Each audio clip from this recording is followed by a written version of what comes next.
kinontra mo yung pulisiya ni Trump laban sa ICC dahil ikaw pa ang nag-surrender kay Tatay Digong sa ICC. Bukod pa yan, dun sa katotohanan na ang sinurrender mo, personal na kaibigan ni Trump. Patay ko kaysa ako'y magpapasupil sa inyo. Seryoso ako. Balang ako. Hindi ako magpapasupil. Mas importante sa akin yung makapagsalita. Naku, yan hong napakatapang na hamon itong si dating presidential spokesperson Harry Roque doon sa mga individual na gusto siyang dakpin at iuwi sa Pilipinas. Pero bago ho yan, isang like at isang subscribe. Masaya na ho tayo dyan sa mga gusto sumali sa ating community. Yung join button, nandyan lang ho sa baba. Ayun na nga, nagsalita na rin ho itong si Prof. Ana Malindugoy kaugnay doon sa nangyaring hearing dyan sa TRICOM na kung saan hindi ho binigyan ng panahon para makapagpaliwanag itong si Kaado Paglinawan. Kasi pagka binigyan ho talaga siya ng pagkakataon, masusupal-pal ho niya itong si Robert Ace Barbers. Pakinggan ho natin itong si Prof. Ana Malindugoy. Ang gusto naman talagang gawin ni Kaado, i-explain ng mabuti kung bakit niya sinabing stupid at ano yung basihan ng pagsasabi niya ng stupid, which I think kung sana pinayagan nilang makapag-explain si Kaado kasi baka naman yun ang magkaroon tayo ng enlightenment na may mga bagay tayong ginagawa na probably in the long run we will be at the disadvantage kasi precisely may mga complications siya. Kasi ang post ni Kaado, yun ang ginawang parang showcasing ni Tariela na sinasabi niya na parang yan ang proof na si Kaado ay halimbawa ang tingin ang inano nga nila na medyo hindi ko rin nagustuhan na para bang the person went there, you invited him, he went there out of good faith. Nabibigyan niyo siya ng platform to speak. And at the same time, siguro naman bilang isang institusyon na supposedly democratic, hindi naman siguro dapat nag-ad hominem pa na sometimes he was addressed as the Chinese because that is not right also as far as Kaado is concerned. So medyo off ako doon. So yun nga, tinatanong nga siya kasi kung bakit daw niya, well, nilabas nga ni Tariela ang post niya sa Facebook na sinasabi niya na it was stupid law or rather stupid for ganun ata ang kanyang framing ni Kaado na to sign the Maritime Zones Act.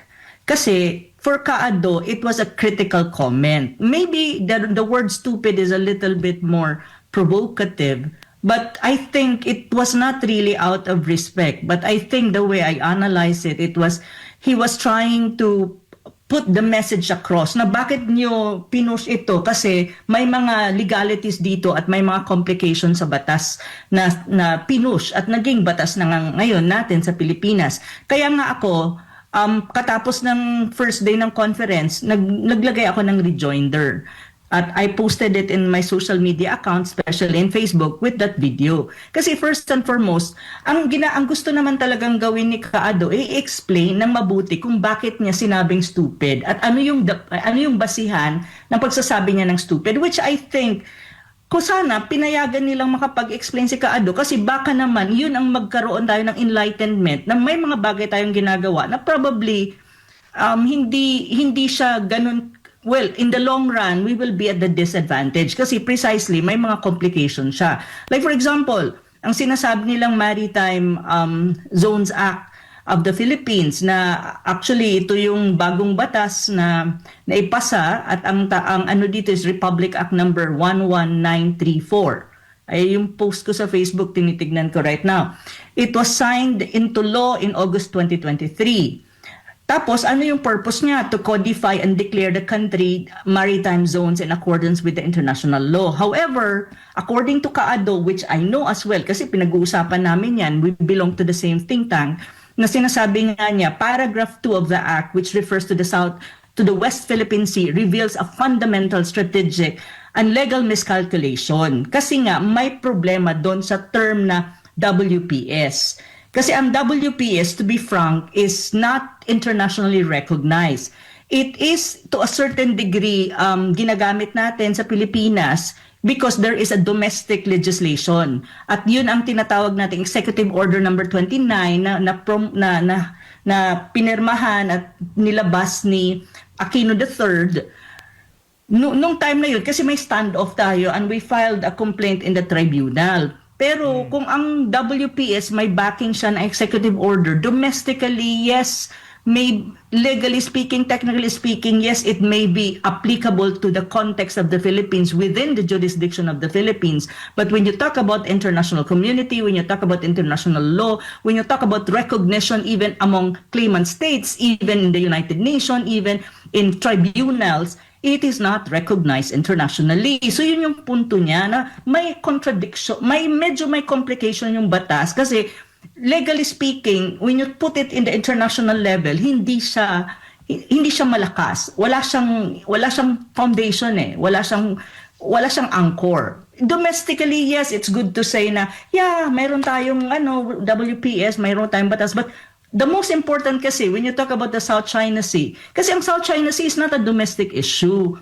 It is a regional issue. You deal with other countries in the region, including China. So dapat ang tingin ko kasi ang sinasabi niya, you have to come up with this kind of laws or whatsoever na may value siya sa international na mga negotiations. Kasi what would you do with something domestic? When you go out of your country, you negotiate your claim, pero hindi mo naman magamit kasi no one recognize it.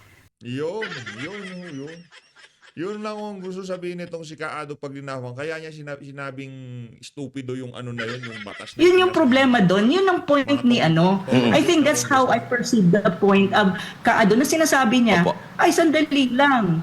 Pero mayroon pa siyang sinabing isa na ang paragraph 2, ang sinasabi din niya, which is very, very important, na hindi na-generate ang territorial sea by having this kind of tawag nito maritime law. Hindi ganon. Kasi ang territorial sea mo, it's not as if like pag nag-come up ka ng law, magkakaroon kaya ng territorial sea or sovereignty over certain areas. Hindi ganon. May proseso dyan, and usually it involves the international community and the international level, which I think dapat mag-a-agree ang lahat, hindi lang yung tayo. Wala nang problema na gumawa tayo niyan, pero yung tipong ipapakain natin dun sa mga kaagawan natin, sa mga na yan, bahura, na meron kaming ganito, kaya dapat amin. Hindi ka lang kabalbalan ho yun.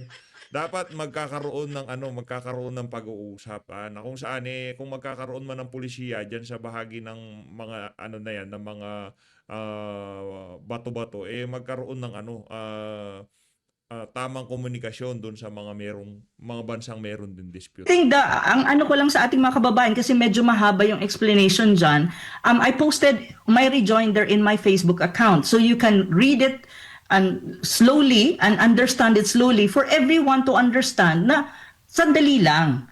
Hindi ganito kadali ito. At wag natin siyang, wag tulad ni Tarela na para bang feeling niya, alam niya, wala naman siyang alam. Kasi kung alam niya, di sana nakipagdebate siya kay Kaado para makita natin kung sino sa kanila ang nagsasabi ng totoo at kung sino sa kanila ang may talagang sinasabi na based on facts. Pero ang problema, off nila si Kaado, kawawa naman yung medyo matanda na si Kaado, kawawa naman na para bang disrespected yung tao when in fact, he went there out in good faith. Alam ko kasi minessage niya ako kaninang umaga, sabi niya sa akin, Ana, pinapatawag tayo ng TRICOM. Sabi ko, Kaado, wala ho ako sa Pinas ngayon paano ba ho ba yan? Mag-attend po kayo, sabi ko nga sa kanya, mag-attend po kayo, it's good opportunity to to talk about these things in public na para ma-educate din natin ang ating mga kababayan. So mas kaso ang problema, Prof, yung mga tolongges na congressman, pagka sila dumaldal, pagka sasagot ka na, hindi ka nila pa sasagutin. Eto na ho,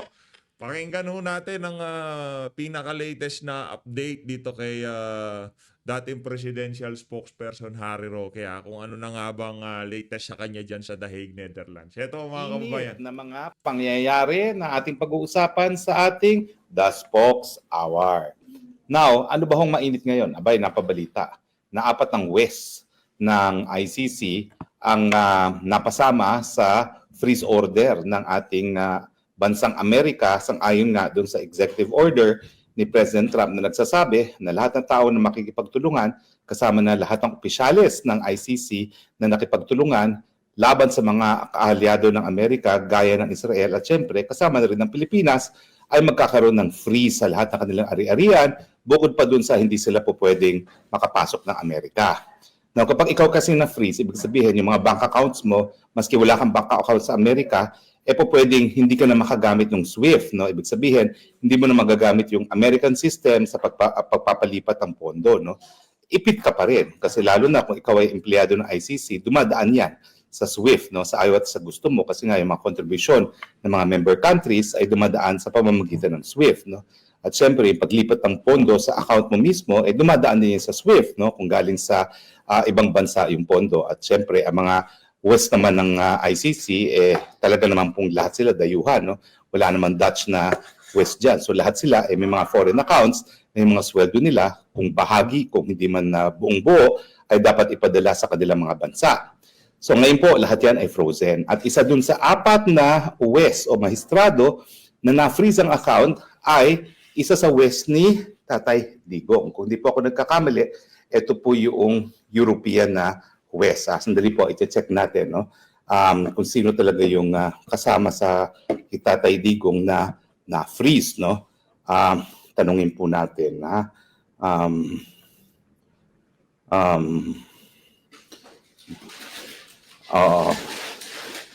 Ayan. Tanungin po natin kung sino, ha? Sorry, ha? Dapat tinanong ko nito kanina pa, pero nakalimutan ko pong tanungin, no? But anyway, ang ating pag-uusapan po, mukhang nag-backfire itong plano, hindi po mukha. Sigurado ako na nag-backfire itong ginawa ni Marcos Jr. na ipakidnap si Tatay Digong at ipadala dyan sa ICC. Bakit ko naman nasabi yun? Okay? Well, unang-una po kasi, ang nangyari dito ay, ito po, ang ano pala, ang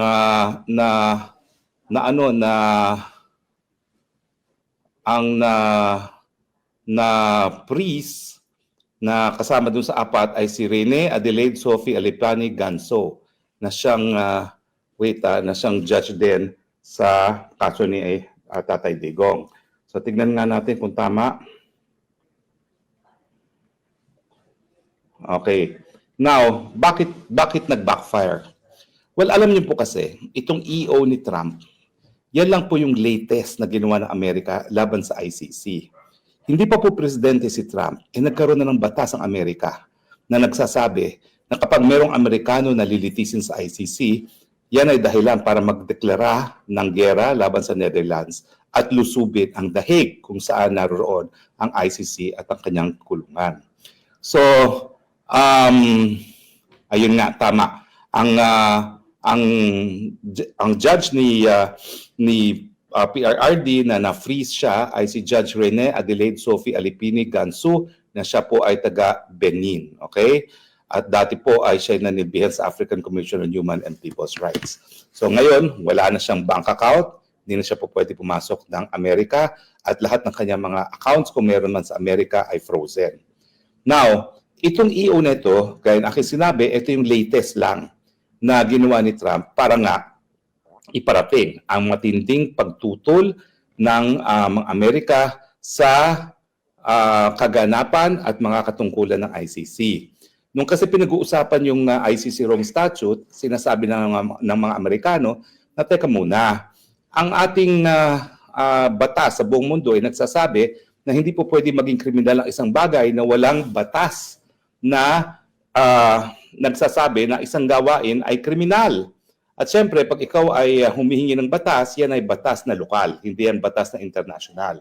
So ang paninindigan ng mga Amerikano, lalong-lalo na kung kriminal ang pananagutan, hindi po pwedeng magkaroon ng krimen kung walang batas na nagsasabi na yung akto ay kriminal. Nullum crimen nulla poena sine lege ang tawag dyan sa Latin. Now, paano magkakaroon ngayon ng krimen sa international law samantalang wala namang kongreso na bumuo ng batas?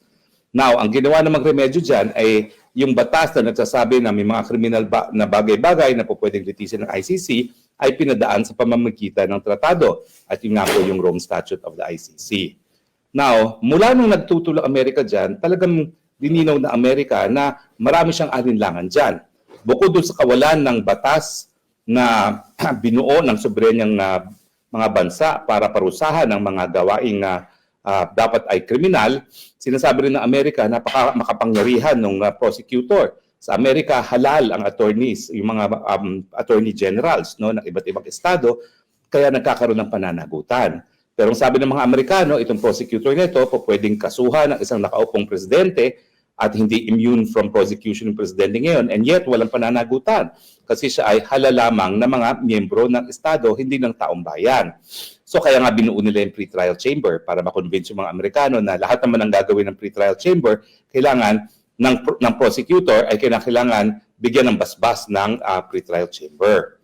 Pero hindi pa rin satisfied ang mga Amerikano dyan dahil alam nila na sila lang ang bansa na mayroong mga sundalo sa lahat ng parte ng daigdig na mayroong kaguluhan, and chances are ang malilitis ng ICC ay yung kanilang kasundaluhan.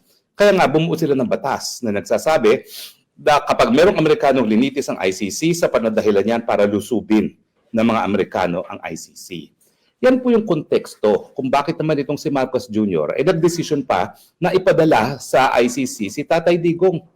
Hindi pa niya naisip na kung mga Amerikano at hindi lang si Trump ay merong batas na nagsasabi na dahilan para lusubin ang dahig kapag merong Amerikanong nalitis dyan sa ICC na yan, hindi pa niya naintindihan na kapag siya gumawa ng kahit anong bagay para itaguyod ang gawain ng ICC, yan ay makukonsiderang banta sa seguridad ng mga Amerikano.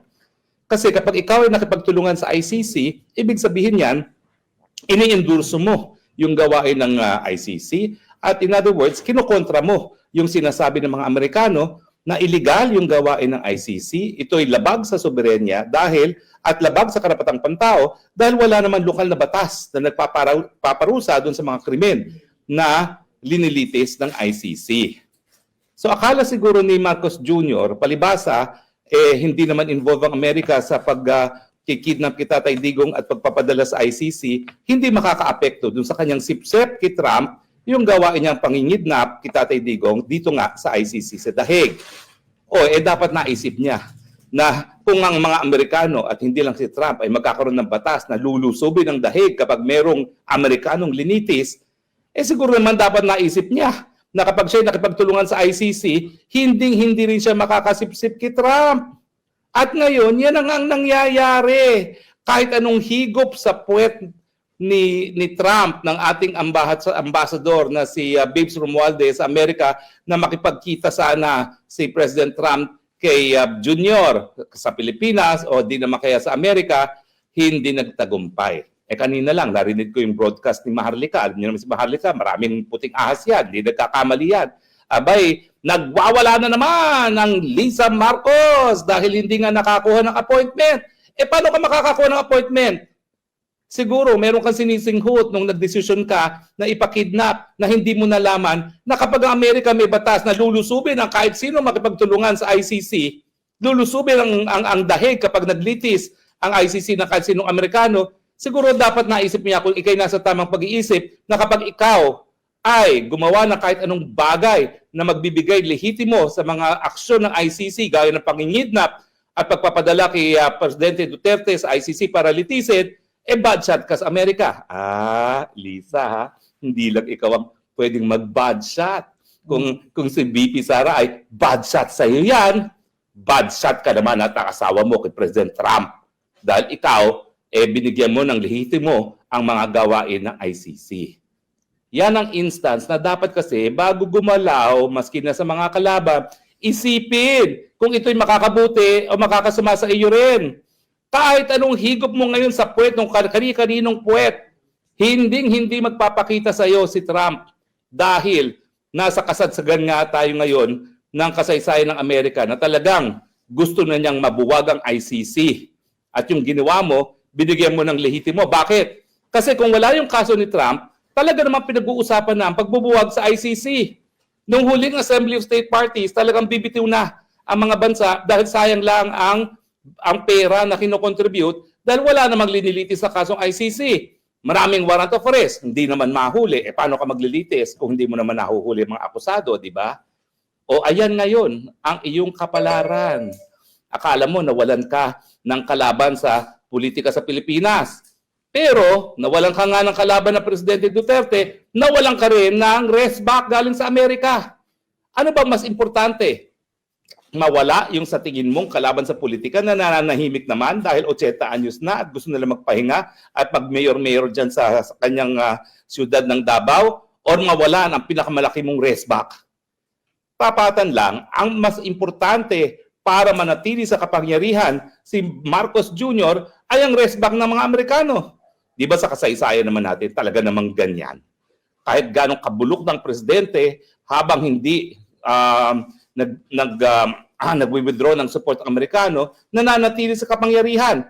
Kaya ngayong ama ni Junior, si Senior, o di ba, for the longest time, hindi binitawan ni President Reagan. Pero nung talagang kasukasukan na ang mga pangyayari sa Pilipinas, binitawan and goodbye, Marcos Senior. O ngayon, hindi ka makakuha maski appointment dahil nga ang mensahe sa'yo, ay naku, bakit kita kakaibiganin? Samantalang kinontra mo yung isa sa pinaka-importanting initiatives ni President Trump sa larangan ng foreign policy at ito nga yung pagtutol kung hindi sa pagbuwag sa ICC. So kahit anong bayad mo sa mga law firms, dahil ang sabi ni Maharlika ay nagbayad daw sa mga law firms, no? Para makakuha ng appointment kita, Tatay Digong, hindi ka pagbibigyan. Dahil ang tingin niya ngayon sa'yo, kalaban. Kinontra mo yung pulisiya ni Trump laban sa ICC dahil ikaw pa ang nag-surrender kay Tatay Digong sa ICC. Bukod pa yan, dun sa katotohanan na ang sinurrender mo, personal na kaibigan ni Trump. Kung kayo naman talaga ay nasa tamang pag-iisip, kung kayo talaga ay hindi naman high, dapat na-realize nyo. Puputok at puputok sa inyong mga muka itong desisyon na kidnapin si Tatay Digong papunta ng Hague para litisin ng ICC. Hallelujah, God is good. Ang iyong pananatili sa kapangyarihan, Marcos Jr., ay nakasalalay rin sa suporta ng Amerika na sa ngayon, wala kang aasahan. Kahit ano pang sabihin mo na nandiyan ang China, lulusob, wala ka pa rin aasahan. Dahil nga sa Ukraine, lalo pang nagalit si Trump nung binomba ng Ukraine, yung mga eroplano ng Russia. Bakit? Kasi nga, pinalala ang awayen, ang gera, kesa pinahupa. So wag kang umasa na trigger happy itong si Trump. Hindi. Pagod na si Trump pagbayad ng gera ng ibang tao. Kaya nga, itong darating na NATO summit dito sa Dahig, pababayarin niya ang mga Europeans. 5% of your GDP dapat ilaan sa defense. Nang sa ganun, hindi Amerikano nagbabayad sa inyong seguridad. Okay? Well, magkukomenta lang po ako dito sa isang vlogger na taga Dahig, no, na nagsabi na napakaliit na bagay naman yung mga nangyari. Well, ang nangyari po kasi, talagang pinigil po kami ni Maharlika na magvangag-vangag. Hindi po namin pinangalanan kung sino yon. Pero nagsalita kami. Kasi nga ang mensahe namin, kami ni Maharlika, parehong gusto nang ikulong ng Marcos Jr. administration dahil nga sa aming mga pananalita. Gusto nila kaming patahimikin. At ako naman, matagal na ako nagturo ng batas, matagal na akong nagsusuro ng karapatang pantao. Ako po, talaga sa mulat-mula at tignan niyo po ang aking track record. Pinanindigan ko po ang karapatan ng malayang pananalita. Iisa-isahin ko po. Yung isang kaso na pinakulong ni Speaker Nograles dahil dun sa kanyang burlesking incident, pinakulong dahil sa libel, dinala ko sa UN, nanalo kami at ang desisyon ng UN, labag sa kalayaan ng malayang pananalita ang criminal libel at dapat yan ay ma-repeal dahil yan ay salungat sa obligasyon ng Pilipinas na itaguyod ang karapatan ng malayang pananalita. Yung panahon na si GMA ay nagproklama ng State of National Emergency nagkaroon kami ng deklarasyon sa Korte Suprema, illegal yan dahil yung kanyang EO na nagsasabi na ang pulis ay tinatawagan para labanan ang mga akto ng terorismo, yan ay po pwedeng gamitin para supilin kasama na ang karapatan ng malayang pananalita at kasama na yung mapayapang pagtipon-tipon para ilabas ang galit nila sa gobyerno. Yung sandamukal na periodista na aking nadepensahan sa mga libel cases, nangunguna na dyan, si Nines Cacho Olivares na founder ng Tribune at dati sa Inquirer. Ang aking attorney's fees doon, Nines, ang attorney's fees mo, huwag kang titigil pumula sa mga taong gobyernong palpak. Yung founder po ng Malaya newspaper, kliyente ko rin po yan. Bagamat ang sinasabi niya, kada libel case, isang medalya sa mga mamamahayag, dinipensahan din po yan natin at hindi po yan na-convict. Nung panahon na si First Gentleman na Arroyo ay nagsampa ng sangkatutak na libel cases sa mga periodista, dinimanda po namin siya for abuse of right. May karapatan siya magdemanda pero inabuso. At sabi ng Korte Suprema, nanalo kami. Yan po daw ay sapat na cause of action para idemanda ang first gentleman na hanggang ngayon po nakabinbin pa rin yung kasong yan. No? So, yung Maguindanao Massacre, yung pagpatay sa mga napakadaming mga mamamahayag, kaya naman po kami naglitis dyan na pro bono as private prosecutor kasi pagpatay sa mamamahayag ay the ultimate form of censorship. Ang sa akin lang, alam ko mga bata kayo, nais niyong sumikat. At in fact, aminado naman kayo, sumikat kayo dahil kay Tatay Digong at sa pagiging vloggers. Pero dapat maintindihan niyo kung gaano kaimportante itong malayang pananalita dahil vloggers kayo. Para sabihin yung napaka-petty, yung pagsusupil sa karapatan ng malayang pananalita, wala kayong karapatan mag-vlog. Kung kayo hindi niyo naiintindihan kung bakit importante na makapag-vlog ka. Kaya ka nakakapag-vlog dahil may teknolohiya na ikaw ay nagbibigay ng inputs sa merkado ng malayang idea. At sa pamamagitan lamang ng pagkakaroon ng malayang merkado ng idea, tayo makakahanap ng solusyon sa ating mga problema. Kaya nga, ang sabi ng Korte Suprema, gobyerno, kahit anong gawaing gobyerno, hindi lang sa pagsusupil, kung hindi mga bagay-bagay na makakatakot sa mga taong bayan na panindigan ang karapatan ng malayang pananalita ay ipinagbabawal ng saligang batas. So bagamat ikaw ay bata, Mr. Vlogger, hindi excuse yan na hindi mo naintindihan na napaka-importante ng kalayaan ng malayang pananalita at hindi dapat sinusupil. So hindi po yan petty. Yan po ay seryosong bagay. Yan ang pagkakamali mo. Hindi ko tuloy alam kung anong dahilan mo, ba't ka nagbablog? Diba? May mga nagsasabi nga na nagpapapansin lang. May mga nagsasabi para sa monetization lamang. Pero kung ikaw talaga ay naintindihan mo ang importansya ng kalayaan ng malayang pananalita, ikay magbablog dahil alam mo sa iyong pananalita, sa iyong mga broadcast, itinataguyod mo hindi lang ang personal mong kalayaan, kundi ang kalayaan ng isang taong nakaklong at hindi tama yung sasabihin mo na ikaw ay nakatutok lang sa pagmamahal mo kay PRRD. Kung talagang tunay kang nagmamahal kay PRRD, dapat wakwakan mo yung nagpakulong kay PRRD dito sa Dahig. Tama ba ako o mali? Tama. At hindi po kami nagpapalaki ng issue. Ngayon lang ako nagsalita. Pero sa akin, iniinsulto mo naman yung inalay ko ang buong buhay ko para itaguyod ang malayang pananalita para sabihin mong petty. There is nothing petty with suppression of freedom of expression. At kung hindi mo nare-realize yan, huwag ka na mag-vlog. Dahil yung vlogging mo, eventually, hahabulin ka. Dahil alam mo, dito sa free marketplace of idea, hindi mo mapiplease ang lahat, ha? Babanat-banatan ka nung iba na talagang salungat sa iyong paninindigan. Diyan papasok ang kalayaan. Kasi ang kalayaan, pinoprotektahan, hindi dahil ikay nagsasabi ng mga haleluya, kung hindi dahil ikaw ay nagsasabi ng mga ideyas na hindi popular. So sa akin, sinasagot kita not because I want na palakihin ang isyong ito, pero dahil importante sa akin ang malayang pananalita at sana maintindihan mo, kaya masakit yung nangyari sa akin.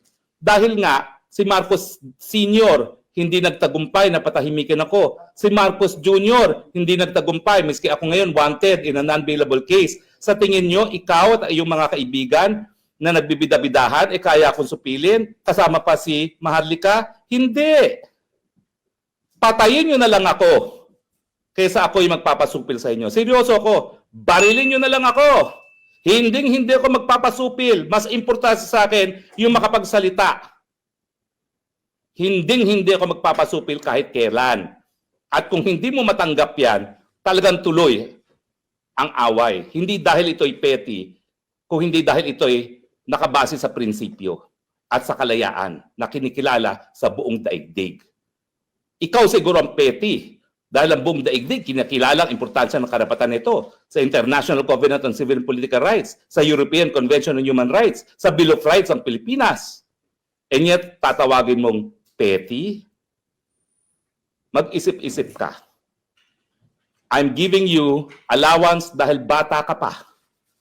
Naintindihan ko, nais mong makilala. Human instinct yan. Naintindihan ko, nais mong marami kang mga tagahanga.